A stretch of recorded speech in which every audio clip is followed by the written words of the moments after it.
Zia, and welcome to this very first YouTube version of From Shambles to Shambala.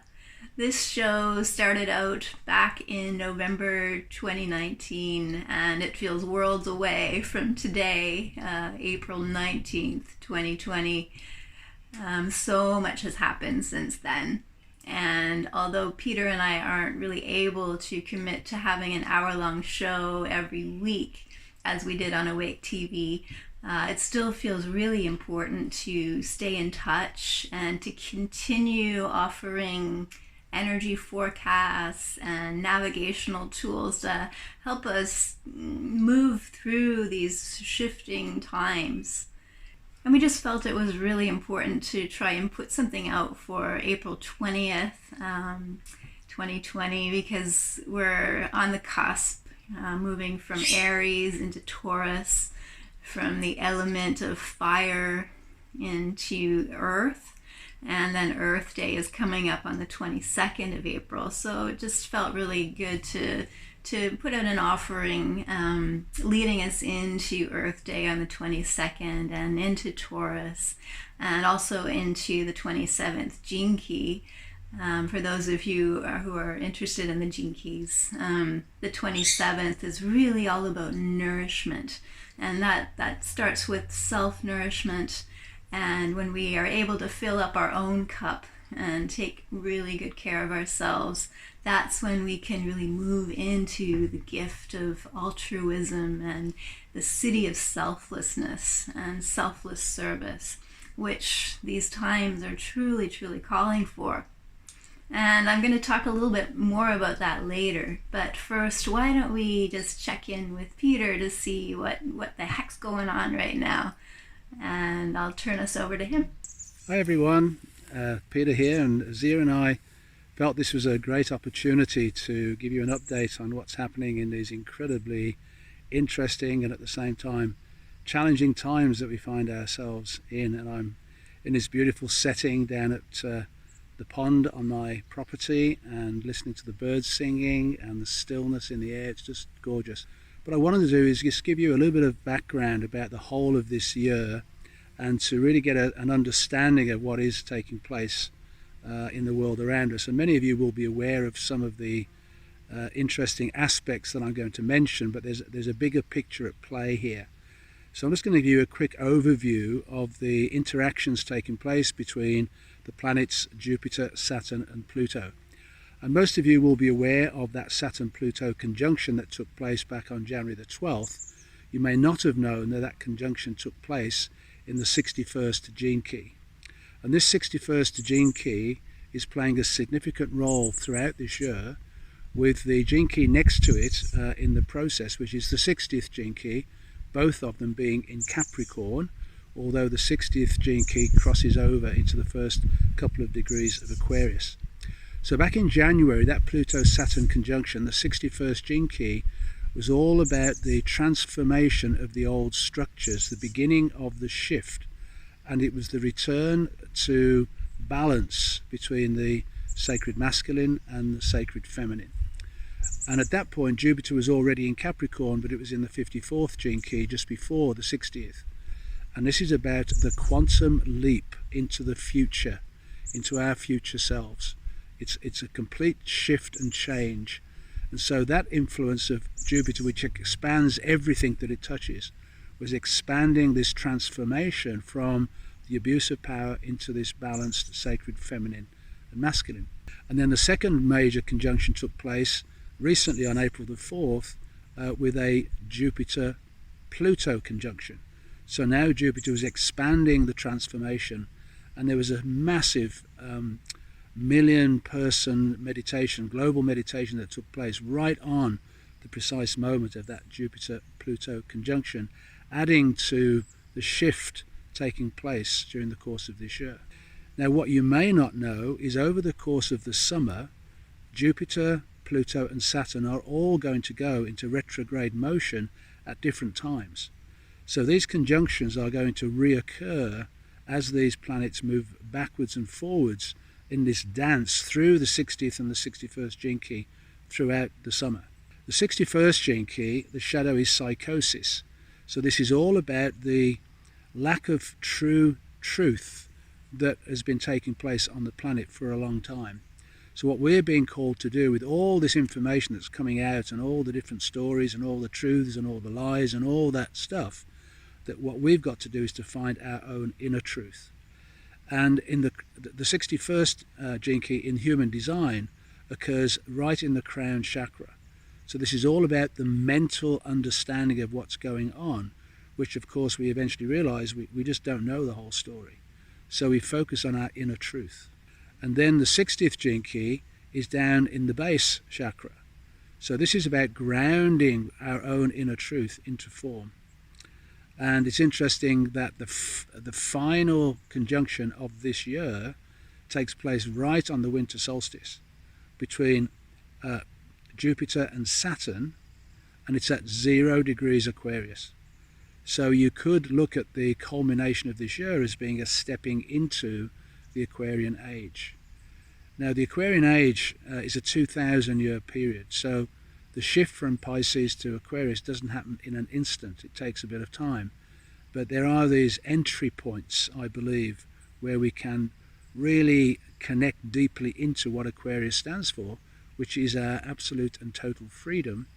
And it's as a result of the masses of people, humanity itself, taking the responsibility for stepping up into that new age of freedom. And I think we will see, as the rest of this year unfolds, more and more people taking that responsibility and making the difference in the world as this unfolds. So that's the bigger picture, looking at the Saturn, Pluto, Jupiter influences, and there's way more to it than that, but that's a very brief overview, which brings me to this now moment, because right now we are right on the cusp of the shift of the Sun out of Aries and into Taurus, which takes place on Monday, April the 20th. And so this is a significant shift, because the Sun in Aries is very much about the fire energy, and the Sun in Taurus is much more settled. It's very much the earth energy. It's much more stable and still. And then immediately after the Sun goes into Taurus, we have the new moon in Taurus at just 3 degrees of Taurus.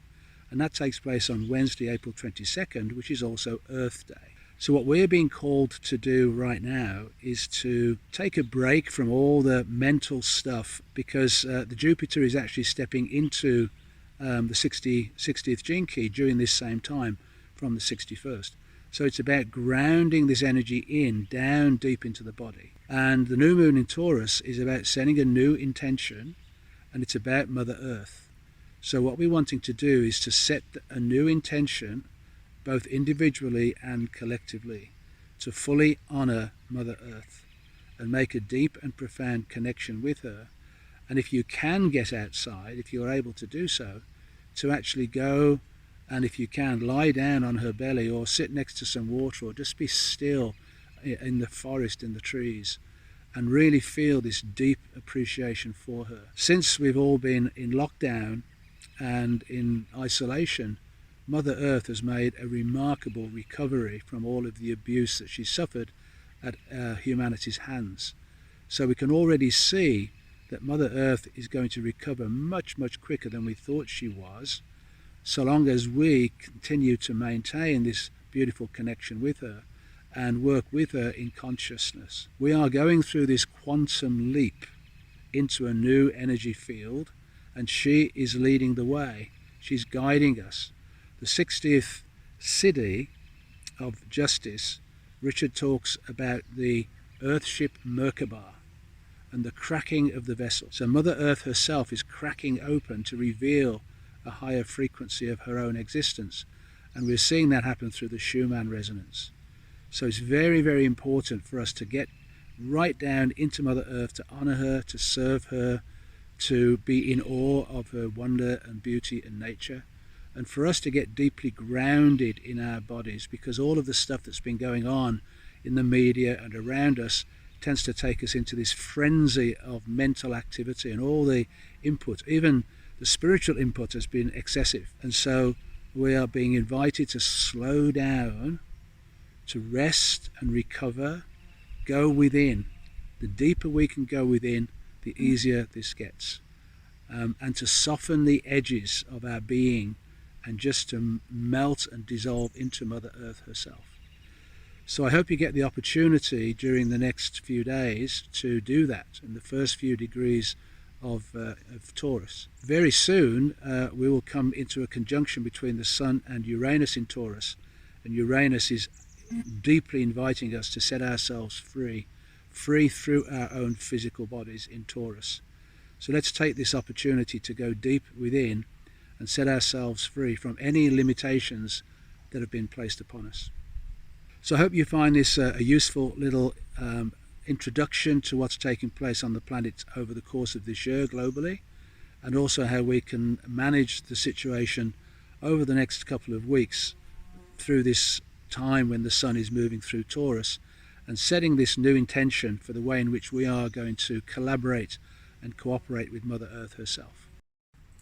And that's what I'm going to do. As soon as I'm done filming this video, I'm going to get outside.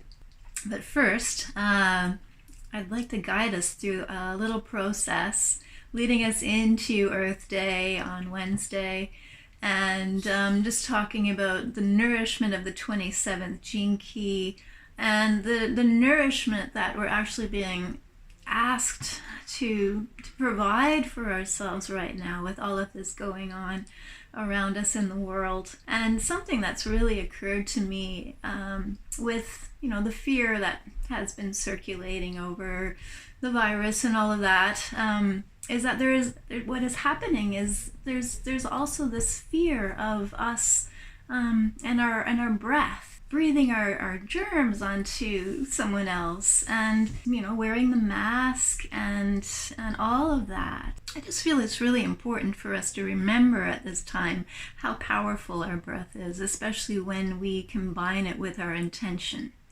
And when we put our blessings and our love into that exhale, and we really intentionally breathe in the life force, the prana that's in the air, and consciously become a part of that cycle that connects us with all life, which connects us with the plant realm. The exhalation of the plants becomes our oxygen that we breathe in, and then our exhalation of carbon dioxide becomes their inhalation, and how we're all interconnected through the breath. It's just really important, I feel, for us to remember right now. And so I just feel called to guide us through this little process where we can offer our love and our gratitude and our blessings to Mother Earth through our breath into these beautiful flowers, these carnations. And I will go right out after I finish filming this video, and I will bury them in the earth, honoring Mother Earth and this stepping into the earth element of Taurus right now. And so if we just want to close our eyes for a moment and just tuning in, just going deep in to our hearts and breathing deeply into our bellies. Breathing into that one point behind our navel that connects us to the web of life and all that is.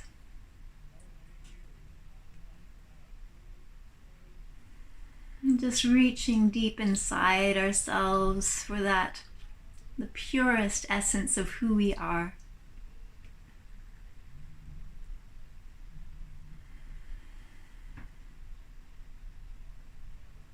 Through our breath.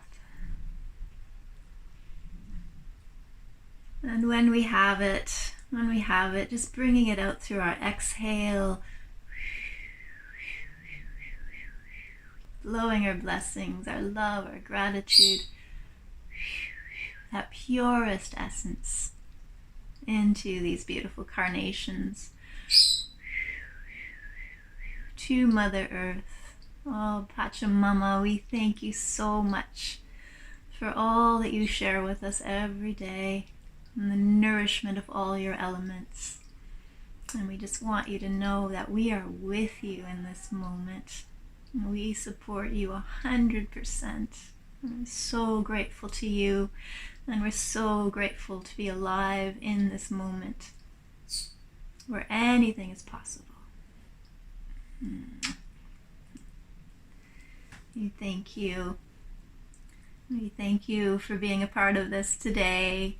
And I will take pictures of when I plant these in the sweet earth, and I will include them in this video so that you'll be able to see their final resting place and the beautiful gift to Pachamama. That pretty much sums it up for this episode of From Shambles to Shambala. If you want to find out more about the Gene Keys, please visit genekeys.com. If you want to hear more about Peter's work, you can visit him at petertung.com. And if you want to check in to see what I'm doing, you can visit dreamingneweden.com. Okay, that's it for today, and we look forward to seeing you again soon. Bye.